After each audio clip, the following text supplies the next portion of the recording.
예수님께서 하나님이 우리 가운데 뿌려놓으신 씨앗이 있다고 하시면서 좋은 씨앗이 좋은 텃밭, 옥토에 뿌려지면 100배, 60배, 30배 열매를 맺을 수 있다 이렇게 말씀하셨습니다. 우리 교회 중고등부 중심으로 다음 달부터 비전센터를 통해 텃밭 가꾸기를 시작합니다. 저는 그동안 우리 교회에 땅이 없어서 텃밭 농사 못하는 것이 아쉬웠는데 요즘 도시에서 텃밭 만들기가 아주 인기입니다. 뉴욕 맨하탄 건물 옥상에서 텃밭만 가꾸어도 매년 200만, 300만이 신선한 채소를 먹을 수 있다는 발표가 몇 년 전에도 있었습니다. 우리 교회 이제 환경보호팀과 중고등부가 파트너가 되어가지고 겨울 동안은 퇴비 만드는 작업을 해놨고 있었습니다. 이제 기대가 많이 되는데 우리 저쪽 비전센터에서 이게 잘 되면 이쪽 본관으로 넘어오게 돼서 공간마다 그런 일이 되겠고 아마 가정에도 이렇게 확장시키는 일이 있게 되겠습니다. 씨앗이 자라서 열매 맺는 것 우리 청소년들만 아니라 우리도 보는 행복을 누릴 수 있기를 빕니다. 농산일에는 준비가 많이 필요한데 봄이 되면 땅을 기경해야 됩니다. 땅을 뒤엎어서 공기가 잘 통하여 미생물이 잘 번식하도록 하는 겁니다. 땅을 잘 준비를 해놓아야 그 땅에서 자란 식물이 풍성한 열매와 수확을 거둘 수가 있습니다. 사람도 마찬가지고 가정도 교회도 땅이 중요해요. 이걸 잘 준비되어 있어야 하나님의 말씀이 들어갈 수가 있습니다. 이거를 그냥 놔두고서는 딱딱하게 굳어진 땅에서는 열매가 아무리 씨앗이 부러져도 맺어지기 어려운 겁니다. 그래서 예레미야 선지자도 이렇게 얘기합니다.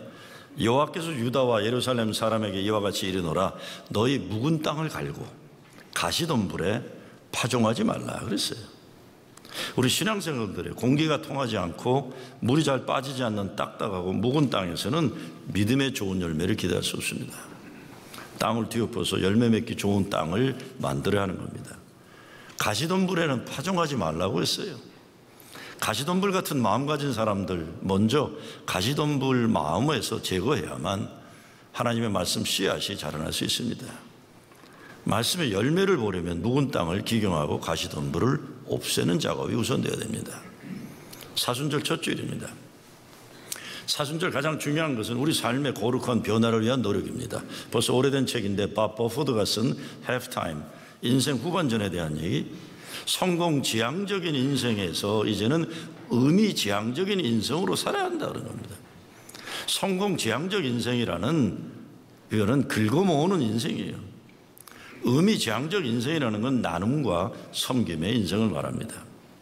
그런데 의미 있는 인생의 후반전을 살려가는 사람들 가운데 많은 경우 인생의 흔들림을 경험한 사람들입니다. 망해본 경험에서 장사하다가 크게 아파본 경험이 있거나 아니면 큰 잘못을 하고 죄를 전 경험들이 있어서 자기 스스로에 대한 애통함이 있는 이런 경험들이 있는 사람들, 인생의 기반이 흔들리는 거룩한 인생의 흔들림이 있었기 때문에 오히려 인생의 후반전 새롭게 살 수 있게 된다는 것입니다. 세상이 점점 살기 어려워집니다. 4차원 산업혁명도 얘기하고 고도화된 테크놀로지를 시대를 살아간다 하지만 삶의 행복도와 인간다움은 따라가지를 못해요. 지난 주간에 있었던 플로리다에 19살 난 퇴학생이 이 반자동 소총 들고 들어가서 17명의 억울한 생명을 앗아갔어요. 이번 총기 사건과 관련해서도 많이 나오는 말이 대형 총기 사건의 공범이 누구냐 얘기를 하면서 National Rifle Association, 미국 총기협회로부터 정치 자금을 계속 받아온 상원의원, 하원의원들 이들이 공범이라고 지금 계속 언론에서 얘기하고 있어요. 총기 규제법을 만들지 못하는 거예요. 하도 돈을 많이 먹었어요. 지난주간 로스앤젤레스 한인타운에서 80 후반의 한인 노인이 아무 이유 없이 어느 남자에 의해서 구타당해서 길바닥에 다치시고 무자비한 폭행을 당하게 됐어요. 악한 세상이 되는 겁니다. 살기 어려운 것은 그것만이 아니에요. 미국 현 정권이 들어선 이후에 노약자들과 저소득층 그리고 학생들에게 주어지는 생존 혜택들이 감소되고 있어요. 제가 어제 알바니에 가서 흑인 정치협회에서 주관하는 대회에 갔는데 거기 나오는 사람들이 다 난리예요. 우리 교회들이 연합해가지고 이 법을 바꿔야 된다는 거예요. 점점 살기 어려워진다는 거예요. 서류 미비자 자녀들의 드리머들의 합법적 미국 생활의 길이 불확실하게 계속 연기되고 있어요. 저도 어제 거기에서 그 얘기했어요. 주정부건 연방정부건 예산 책정하는 게 우리 교인들의 삶에 직접 연관되고 이민법 만드는 것이 우리 교인들의 삶에 너무도 직접 연관된다. 이거 바꿔야 된다. 어려운 때예요. 그런데 어떡하겠습니까? 우리 예수 믿는 사람들은 이런 때일수록 힘들지만 이런 삶의 현실을 거룩한 인생의 흔들림의 기회로 만들어야 되는 겁니다. 얼마 전에 나성판 한국일보 권정희제가 쓴 절망의 늪에 빠져있을 때라는 제목의 글을 제가 이야기 드린 적이 있어요. 그걸 결론 부분을 한번 다시 말씀드리고 싶어요. 절망의 늪에 빠졌을 때 두 가지를 명심했으면 한다. 첫째, 모든 것은 끝이 있다는 사실. 아무리 칠흑 같은 어둠도 때가 되면 새벽빛에 밀려난다. 둘째, 목숨이 살아있는 한 끝은 아니라는 사실. 어떤 상황에서도 희망은 있다. 희망을 보려는 마음만 있다며 해서. 오늘 여러분을 절망의 늪으로 내모는 인생의 현실은 뭡니까? 오늘 호세아 선지자는 뒤집어 엎으라 그랬어요. 묵은 땅을 기경하라. 꽉 막혀있는 우리 인생에 답답하게 막힌 것들이 뒤집혀져서 그 속에 새로운 공기가 새바람이 불어와야 한다. 새바람이 그냥 바람이 아니라 정의와 인애, 사람을 귀하게 여기는 사랑의 바람이라고 성경은 말하고 있어. 너희가 자기를 위하여 공의를 심고 인애를 거두라. 사도 바울이 부활하신 예수님 만나 회심하기 앞서 다메섹 거꾸로짐의 회심을 경험합니다. 오늘 호세아가 묵은 땅을 뒤엎으라고 말하는 것이 바로 그겁니다. 단 윌리엄스라는 미국 초대형 빌딩 사업을 관리하고 고래를 만드는 회사 사장이 어느 날 땅바닥에 냅다 자빠지는 아픈 경험을 하고 인생의 본질적인 변화를 가져온 간증을 한 게 있어요.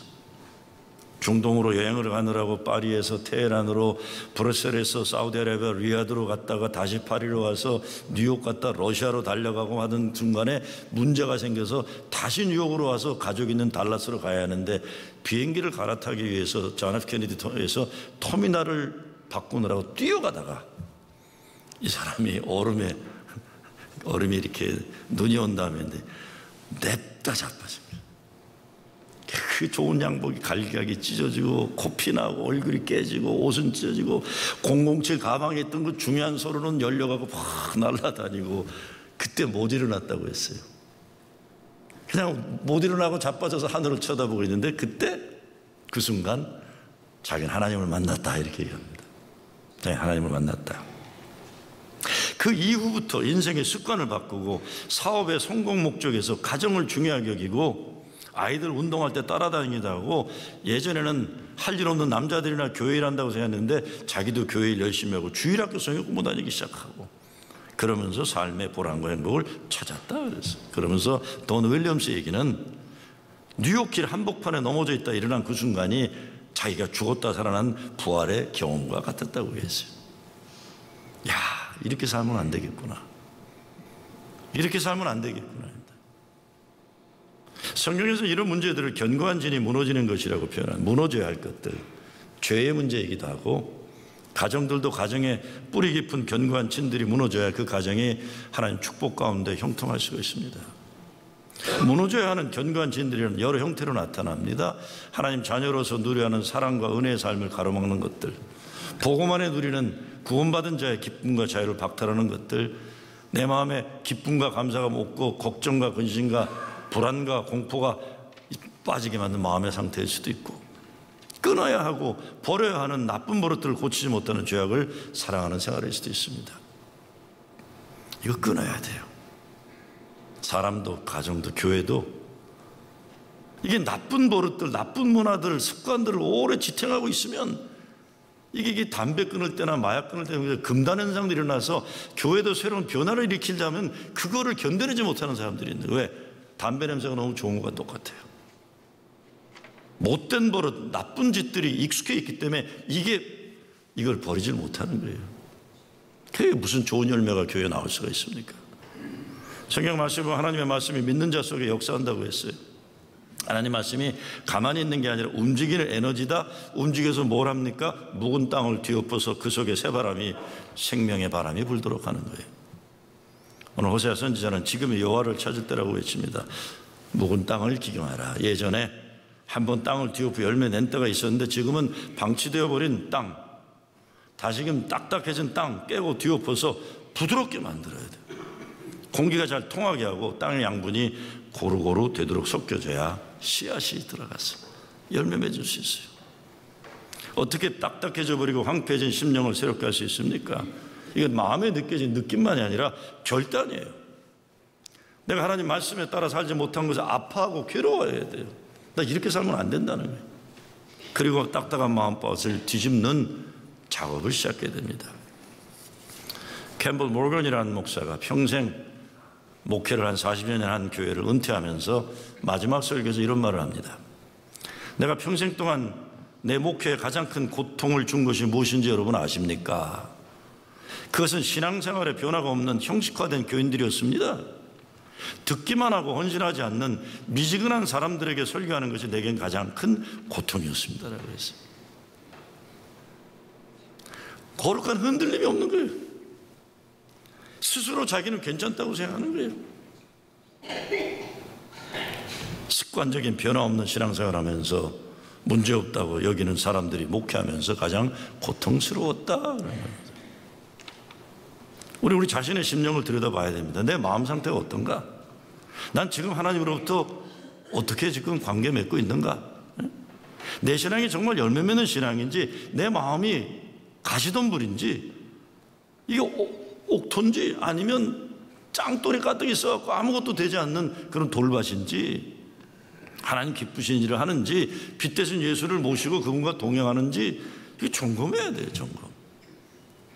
가장 중요한 것은 죄의 문제입니다. 내 삶 속에서 반복되고 있는 죄는 어떤 것인가? 보통 그러잖아요. 기도할 때 하나님 알고 지은 죄, 모르고 지은 죄 다 도매금으로 용서해 주세요. 이거 안 된다는 거예요. 네? 뭐 단체 입장하는 거 이런 거 안 된다는 거예요. 그냥 몰래 숨어서 이게 안 돼요. 내 죄는 내가 해결해야 돼요. 이 과정을 마이스터 에카르트라는 영성가는 비워냄의 작업이라고 했어요. 내 심령 안에 하나님이 주인 되셔야 하는데 하나님 안에 다른 것들이 자리 잡고 있을 때 그것을 몰아내는 작업이 필요하다는 겁니다. 몰아내는 작업. 죄는 크게 두 가지죠. sin of omission and sin of commission. 하지 않은 죄와 한 죄예요. 우리 인생에서 비워내야 할 죄가 뭘까요? 죄로 인해 막혔던 하나님 만남의 통로가 열려야 되는데 신앙 성숙의 가장 기본은 우리의 죄에 대한 인식입니다. 내 죄를 주님께 고백할 때 체험되는 용서의 기쁨, 은혜의 충만. 첫째, 감사하지 않은 죄가 있을 거예요. 우리들의 삶을 돌아보면서 하나님께 감사해야 했는데 온전히 감사를 드리지 못한 것들이 무엇인가 한번 생각해 봐야 되는 겁니다. 정말 하나님의 은혜가 아니었으면, 우리가 오늘 이렇게 살 수 없다는 깨달음이 있으면 하나님의 은혜가 몰려오는 순간이 있어요. 은혜로다. 이런 큰 하나님 은혜에 온전히 하나님께 감사를 드렸나, 나 자신을 돌아보는 겁니다. 교회에 보면요, 믿음 생활을 잘 하시는 어른들의 특징이 있어요. 믿음 생활 참 잘 하시는, 아름답게 곱게 믿음 안에서 연세가 드시는 분들의 공통점이 있어요. 이분들은 모든 것을 하나님 은혜를 감사할 줄 아세요. 인생 무엇이 가장 중요한지 알기 때문에 감사할 줄 아는 분들. 감사를 통해서만 하늘문이 열린다고 했어요. 기도도 마찬가지입니다. 감사가 없는 기도 하나님께 접수되기 어려운 겁니다. 주일날 봐야 돼요. 감사의 마음으로 예배 들어오고 있는 거 아니면 인상 팍 쓰고 내가 불행한 거 천하가 알아주길 바라는 마음으로 들어오는 거, 이거 봐야 돼요. 이거 봐야 돼요. 주님 감사합니다. 어제 재정위원장님이 올해 초 헌금 내역을 보여주면서 이제 특별한 지정 헌금한 교인들의 봉투를 보여주시더라고요. 뭐 제가 잘 알지 못하지만 그래도 대강 생각할 때 생활이 그리 넉넉하지 않은 것 같은데 우리 교회 젊은이들의 미래를 위해 크게 헌금한 분 봉투가 제 눈에 이렇게 들어왔어요. 제가 재정부장 권사님께 그런 말씀 드렸어요. 권사님, 내가 목회하면서요, 어떤 때 헌금 설계하기 어려운 게 정말 경제적으로 쉽지 않은 분들 가운데 교회를 사랑해서 또 목사가 뭐 이렇게 이야기를 하면 헌금을 크게 내는 분들이 있을 때 내 마음이 아픕니다. 그랬어요. 그분들이 살기 어려운데도 교회 사랑 마음을 얼마나 힘들게 내실까 생각하면 목사의 마음이 민망할 때가 있습니다. 그래서 기도하는 거예요. 드려지기를 기뻐하는 가정, 그 손길, 하나님 은혜와 하나님 형통함을 기도하는 거예요. 어느 목사가 교회가 재정적으로 어려움이 있어서 할 수 없이 그래도 사업을 크게 하는 믿을 만한 교회를 찾아갔어요. 저는 이걸 건축을 했기 때문에 잘 알아요. 어떤 피눈물 나게 만들 때가 있어요. 막 입이 바짝바짝 막힐 때가 있어요. 주일날 오후가 되면 전 집에 못 가요. 재정부 결산 끝날 때까지 기다려야만 교회가 이게 빵꾸 날지 안 날지 가야 돼. 그냥 입이 바짝바짝 마른 때만. 그러면 찾아가는데 어느 목사가 그런 일이 있었던 거예요. 그래서 살만하게 사업을 크게 하는 분이니까 교회사장을 이해하고 도움을 구하니까 그 교인이 불편해하고 부담스러워하면서 억지로 수표 한 장을 끊어주더랍니다.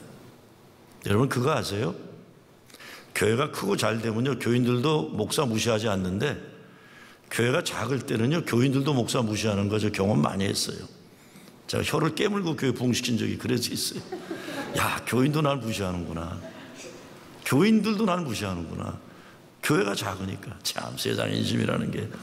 그래도 어떻게 해요? 근데 이 사람이 간 거예요. 근데 굉장히 불만스러워하면서 이렇게 책을 써두더라.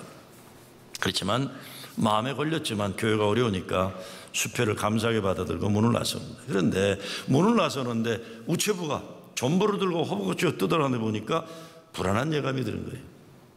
그래서 걸음을 멈추고 전보를 받아들은 교인의 얼굴을 주시하는데 얼굴이 새파랗게 질리는 거예요. 깊은 한숨을 몰아쉬는데 목사가 무슨 일인가 하고 들어가서 물어봤어요. 무슨 일이 났습니까? 그때 그 교인이 자기 회사 배가 물건을 싣고 가다가 바다에 침몰했다는 거예요. 손실이 치명적이다. 그러면서 아까 써준 수표를 돌려달라고 그러더래요. 그래서 너무 어려워질지 모르니까 수표를 돌려준 거예요. 그래서 나오려는데 그 교인이 목사님 잠깐만요 그러더래요. 다른 수표를 써주더라는 거예요. 그래서 아마 액수를 좀 줄였나 보다. 그 수표를 보니까 아까 그 수표보다 훨씬 큰 금액의 수표를 써준 거예요. 아니 그 잘못 쓴 거 아니세요? 저 회사가 망하게 된 어려운 때인데 이렇게 큰 액수를 다시 쓰시다니 이거 웬일입니까? 목사님 잘못 쓴 게 아닙니다. 제가 지금 받은 전보를 받는 순간 하나님이 저에게 경고를 하셨다는 생각이 왔습니다. 제가 요사이 신앙생활 게을리하고 회사가 잘 되니까 교만해지면서 교회에 헌신하지 못하고 소홀했습니다. 가로 열고 목사를 무시했습니다. 가로 닫고도 같이 모르겠어요. 하나님보다 세상을 더 사랑하고 교만한 사이에 마귀가 들어와서 나에게 이런 시련을 주는 것 같다는 생각이 금방 들었습니다. 목사님, 하나님께 다시 돌아갈 수 있도록 도와주세요. 회개의 결단, 믿음밭을 뒤집어 기경한 거예요. 두 번째, 하나님께 드려야 할 사랑을 드리지 않은 죄. 하나님 우리를 사랑하시는 분이지만 동시에 우리의 사랑을 원하시는 거지. 우리의 마음을 그분에게 드리는 거예요. 그분 마음속에 들어가는 게 사랑이에요. 우리가 사랑의 고백을 해야 됩니다. 주님, 내가 주님을 사랑합니다. 사랑의 고백이 우리 입술에 회복되어야 되는 거죠. 그리고 사랑이란 그분 안에서 기쁨을 찾는 건데 저와 여러분에게 있어서는 이것은 성경 말씀 속에서 찾아야 하는 기쁨입니다. 하나님 말씀 안에서 기쁨을 찾아야 되는데 교회 와가지고 다른 곳에서 열심히 찾는다면 이거 회개들 하셔야 돼요. 요즘 얼마나 좋아요. 기쁨 언덕으로 말씀 묵상 교재를 쓰는데 한영 이중 언어로 되어 있잖아요. 그리고 아이들을 위해서 질문까지도 잘 준비되어 있어요. 함께 말씀 묵상하도록 되어 있어요. 말씀 묵상으로 가정이 하나 되는 기쁨을 찾는 거죠. 교회 다니면서요, 말씀과 기도, 예배와 사랑 나눔 이런 것에 집중하지 않고 다른 것에 집착하고 바쁜 분들 이제 그 허망한 생활 그만둘 두셔야 돼요. 하나님 은혜와 감사와 사랑을 회복하지 않으면 이거 위해서 교회 다니는 거 아니에요? 그렇지 않아요? 왜 시간 낭비하냐, 이런 거 안 하면서요. 예배 드리기를 소홀히 했는가? 하나님 은혜도 준비된 자에게 임하는 겁니다. 은혜 받는 훈련은 은혜 통로를 잘 관리하는, 여러분 콜레스테롤이 있다는 게 아니지 않습니까? 혈관 속에 기름이 진덕진덕 묻어가지고 이게 막혀버리는 거예요. 이 생명의 피가 흘러가지 못하는 거예요. 이걸 깨끗하게 하는 게 건강한 것처럼 우리도 하나님 은혜의 통로가 열려 있어야만 됩니다. 기도 생활, 성경 공부, 예배를 통해 하나님 은혜의 통로가 열리는 거예요. 가정생활, 직장, 사업, 사회생활에 책임 있게 살지 못한 죄도 있을 거고, 주님이 요구하신 내 십자가를 지지 않으려고 도피한 죄도 있을 거고, 뭐 얼마나 많겠어요. 야, 이렇게 죄가 많으면 부담스러워서 어떻게 신앙생활하나? 부담스러워야만 합니다. 예수 믿는 건 크게 부담을 좀 느껴야 돼요. 내가 원하는 대로 내 멋대로 해도 괜찮은 교회 다니는 거, 여러분 불행입니다. 여러분 그런 분들 많으세요. 자기가 원하는 대로 자기 멋대로 하고 싶은데 안 되면 교회 쉽게 옮겨요. 아, 그런 교회 다녀서 뭐 하겠어요? 네? 그런 교회 다니시겠어요? 자기 멋대로 하도록 내버려 두는 교회. 크게 부담 가져야죠. 예수님 십자가 보혈의 공로로 구원에 이르는 것, 누구에게나 사람의 공로에 관계없이 베푸셔서 하나님의 은혜 무료로 주시는, 그러나 그거는 값싼 은혜는 아니에요. 싸구려 은혜는 아니에요. 우리도 주님의 십자가를 져야 하는 거고, 우리도 좁은 문으로 들어가는 신앙의 훈련을 겪어야 진정한 자유와 구원의 기쁨을 누릴 수 있어요. 예수 믿는 것 부담 느끼지 않으면서 편하게 믿으려는 것, 성장하지 않으려는 게으름입니다. 벌써 오래전에 예수는 없다라는 책 써갖고 난리 난 적 있죠. 카나다 비종교학자 오왕남 교수가 쓴 예수는 없다 책에서 이런 얘기를 합니다. 예수를 믿지 않는 것보다 더 큰 문제는 예수를 잘못 믿는 거다 그랬어요. 잘못 믿는 거다. 예수를 잘못 믿는 것이 믿지 않는 것보다 더 큰 문제다. 정말 어떤 예수를 믿기에 저 사람들은 저렇게 못된 일을 함부로 할 수 있을까? 도대체 어떤 성경을 읽기에 저렇게 악한 일을 하면서도 부끄러워하지 않을 수 있을까 하는 거예요. 전에 프로싱 타운홀에 무슨 모임이 앞에 무슨 기자회견 하는데 그런 얘기를 했어요. 백악관에서 지금들 성경 공부를 매일 한다 그러는데 도대체 거기에 무슨 성경을 읽길래 이렇게 인종차별적이고 이민자들 어렵게 하고 평화가 아니라 전쟁을 일으킨 일들만 일삼는 일들이 거기서 나오고 있는 거냐 그랬어요. 도대체 어떤 성경을 읽고 있길래, 제가 볼 때 생각 없는 크리스천들은요, 와, 백악관에 저 대통령이 성경 공부 매일 한대더라. 정신들 차리세요. 저는 삶의 내용이 중요한 거지 도대체 무슨 성경을 읽고 있길래 이렇게 못된 일들이 거기서 자꾸 나오냐는 거예요. 오늘 제가 CNN 보니까 보니까 플로리다에서 요번에 총기한 그 아이가 대통령하고 편지를 주고받았던 얘기가 나와서 좀 난리가 났어요. 지금 오늘날 교회 문제는요, 잘못 믿는 사람들이 열심인 게 너무 많다는 게 교회예요. 잘못 믿으면서 열심히 해요. 어떤 잘못 믿는 일들이 있을까요? 하나님 영광이 우선되지 못하고 모든 일에 자기 영광을 위해요. 제가 교회 보니까 교회를 강건하게 세우는 대의를 위해서 소위를 희생하지 않고 소위를 위해서 대의를 희생하게 강요하는 분들이 계세요. 아니, 도대체 저 양반은 무슨 생각을 할까? 교회를 위해서 내가 희생되고 내 뜻을 굽히고 죽여야 되는데 자기의 뜻이 살기 위해서 교회를 어지럽히는 걸 부끄럽지 않게 생각하는 거예요. 큰일 날 일들이죠.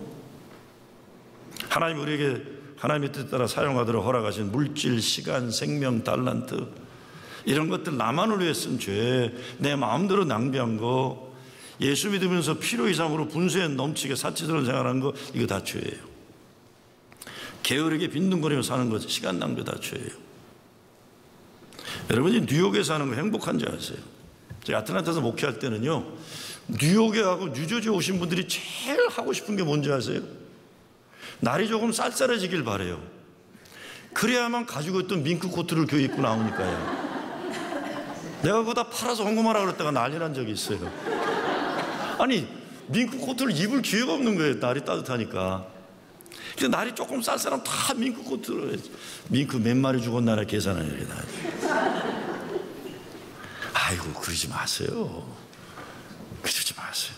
이게 그냥 뭐 그런 거 자랑하느라고, 이런 게 헛된 자랑이 이게 교만이에요. 헛된 자랑을 위해서, 헛된 명예를 위해서 그냥 분주하게 다니는 사람들이 얼마나 많아요. 며칠 전에 누가 그러더라고요. 우리 뉴욕의 신문에 보면 늘 어디나 따라다니면서 얼굴 내미는 사람들 명단이 있다고 그러더라고요. 아무것도 제대로 하지는 못하면서 동네방네 신문에 나오는 것만 따라다니는 사람들이 있더니, 시기, 질투, 남 잘 되는 거 꼴을 못 봐주는 이런 거 다 버려야 돼요. 남이 안 된다고 내가 잘 되는 거 아니에요. 다 욕심인데 성경에서 욕심은 죄를 낳고 죄는 사망에 이른다고 했습니다. 무엇보다는 성경 말씀 시작 부분을 보면 정의와 사랑이 없는 믿음이 잘못 믿는 믿음이라는 걸 분명히 하고 있습니다. 불의의 도구로 쓰임받는 일을 열심히 하는 사람 얼마나 많은지 몰라요. 불의의 도구로. 교회에서 하면 안 되는 언행을 함부로 하면서도 부끄러운 줄 모르는 사람들도 어디서 잘못 배웠는지 잘 모르겠어요. 저처럼 담배 안 피는 문화에 사는 사람은요, 담배 피고 아무리 양치질하고 들어와도 금방 알아요. 금방 알아요. 너 담배 폈냐? 어떻게 알아요, 목사님? 정상적이고 건강한 교회 문화를 아는 사람들은요, 그렇지 않은 걸 보면 금방 느낄 수가 있어요. 야, 이게 교인들은 담배 연기로 가득 차 있구나. 그게 안 되는 거예요. 이거 못하게 하면 금단 현상이 일어나가지고 난리가 나는 거예요. 몸에 나쁘지 하지 마십시오. 교회에서는 그러는 거 아닙니다. 하지 마십시오. 그러면 막 난리가 나는 거예요. 이게 좋은데 왜 그러냐? 옛날 목사는 괜찮다고 그랬는데 왜 그러냐? 그럴 리가 없죠. 그럴 리가 없죠. 그 밖에도 하나님을 기쁘시게 하지 못한 죄들이 수도 없이 많을 거예요. 다 써야 돼요. 다 사순절 하나하나 다 써야 돼요. 뭐 그렇게 회개할 게 많으냐? 이런 그런 변명 그만들 하셔야 돼요. 하나님이 우리에게 변화되게 허락하신 시간이 제한되어 있습니다. 정말 생명이 끝나기 전에 회개하고 정신 번쩍 차리고, 주님, 내가 그래도 부족하지만 주의 일을 위해 쓰임받게 하신 감사합니다. 성경에 말하는 것처럼 우리의 구원의 때가 가까이 왔어요. 구원의 때가 가까이 왔다. 천하의 장사도 천하의 부자도 구원받기 위해서는 모두 같은 기도를 드려야 합니다. 하나님, 나는 죄인입니다. 이제 내 죄를 고백합니다. 내 인생 구세주 예수님을 그리스도로 영접합니다. 다른 것 아니에요. 인생의 거룩한 흔들림 때문에 구원에 이르게 되는 것이고, 예수 그리스도 안에서 새로운 거룩한 인생을 살 수 있게 되는 거예요. 성 프란체스코가 젊은 시절 방탕한 삶을 살았는데 어느 날 이상한 일이 일어났어요. 갑자기 그렇게 놀던 게 싫어지기 시작한 거예요. 갑자기 기도하고 싶었어요. 하나님, 용서해 주십시오. 저 이제까지 어리석은 이지를 되풀이하며 살아야지, 이제 더 이상 허망한 짓 하고 싶지 않습니다. 하나님, 새로운 인생을 살고 싶습니다. 눈물이 쏟아졌어요. 하나님 앞에 절규합니다. 하나님, 저는 너무나 약합니다. 자꾸만 마귀의 게임에 넘어가고 있습니다. 저를 구원해 주시옵소서. 그렇지 않으시면 저는 썩어져 아주 못쓰게 되어버릴 것 같습니다. 기도하는데 갑자기 하나님 음성이 들립니다. 은혜 받은 자여, 좁은 문으로 들어가라. 그때부터 달라진 거예요. 나는 그동안 헛된 인생 살았다. 이제부터 나도 새 사람 되리라. 생각만으로 되는 게 아니라 말씀 따라 살지 못한 죄를 애통하고 회개해야 돼요. 그리고 기도하고 말씀 따라 살기 위해 삶을 실천에 옮기는 것입니다. 어느 동네에 자주성가한 착한 남자가 있었어요. 근데 예수를 안 믿어요. 그런 사람들 있죠. 자기의 실력으로 성공했다고 생각하고 또 자기는 남보다 깨끗하다는 사람들이 예수 믿기가 어려워요. 근데 예수 믿는 부인을 얻어서 살게 된 거예요. 예수 믿는 사람을 만나게 되니까 부담이 오기 시작했어요. 나도 교회를 가긴 가야 되는데, 내 사랑하는 부인이 내가 신앙생활을 저렇게 원하는데, 그런데 교회를 가고 싶은데 못 가게 만드는 문제가 있는 게, 이게 뭘까요? 교회를 가면 헌금 내야 된다고 그러는데 이게 마음에 걸린 거예요. 근데 목사가 어느 날 신방을 왔어요. 그때 심각하게 물어봅니다. 목사님, 제가 예수를 믿기는 믿어야 될 것 같은데 그 비용이 1년에 얼마나 들까요? 제 친구들 말이 예수 잘 믿으면 너 돈 만만치 않게 들어간다고 하는데 그게 얼마나 드는 겁니까? 그때 목사가 그래요. 이 세상 모든 것에 돈 드는 건 당연하죠. 그런데 선생님 생각에 예수 믿는 비용이 얼마나 들 것 같습니까? 고민이 된 거예요. 혹시 그 담배값 정도면 되지 않을까요? 그 정도면 될 거라고 목사가 얘기해 줬어요. 근데 담배값 정도면 될 거라고 생각하고 교회를 다니기 시작했는데 신앙생활이 점점 깊어진 거예요. 그렇게 되니까 담배값 안 핀 거 헌금 내다가 술 안 먹는 것까지 헌금을 내기 시작한 거예요. 아, 이게 담배값보다 더 드는구나. 그 집사가 됐어요, 교회. 집사가 되고 교회가 또 부흥하면서 교회 건축이 되니까 부인이 또 너무 원하니까 건축 헌금도 또 뭐 세게 낼 수밖에 없게 됐어요. 하루는 목사가 너무 신앙생활 열심히 하니까 그 사람을 만나서 물어봤습니다. 집사님, 그래 요즘은 예수 믿는데 얼마나 비용이 들어요? 그래서 그 집사가 이렇게 말합니다. 목사님, 저요 이제는 비싼 예수를 믿기로 했습니다. 고귀한 하늘의 보화를 얻기 위해서 비용이 많이 들수록 좋다는 것 이제 깨달았습니다. 이제 예수 믿는 비용이 늘어가는 것 제게는 큰 기쁨입니다. 그래서 아멘도 아무도 안 하시지만 예수 믿는 비용이 늘어가는 게 내게 기쁨입니다. 그래서 하나님 말씀에 순종할 때 체험되는 기쁨과 감사는 세상이 주는 어느 기쁨과 비교할 수 없는 거예요. 그런데 때로 내 인생의 새로운 역사는 길에 넘어져서 일어나지 못하다가 다시 일어나면서 시작되기도 해요. 회복이 불가능하다고 여겨지던 완전 실패의 바닥에서 일어나기도 하는 거예요. 사도 바울이 그랬고 수많은 신앙의 챔피언들이 죽었다 살아나는 경험을 통해 다시 거룩한 삶을 살게 되었습니다. 사순절은 봄의 계절입니다. 묵은 땅을 기경해서 생명의 열매를 맺는 준비를 하는 계절이에요. 비울 것 비워야죠. 내려놓을 거 다 내려놓고 무릎 꿇어야 할 게 무릎 꿇고 거룩한 인생의 새 역사를 살아가는 여러분 되시길 주의 이름으로 축원합니다.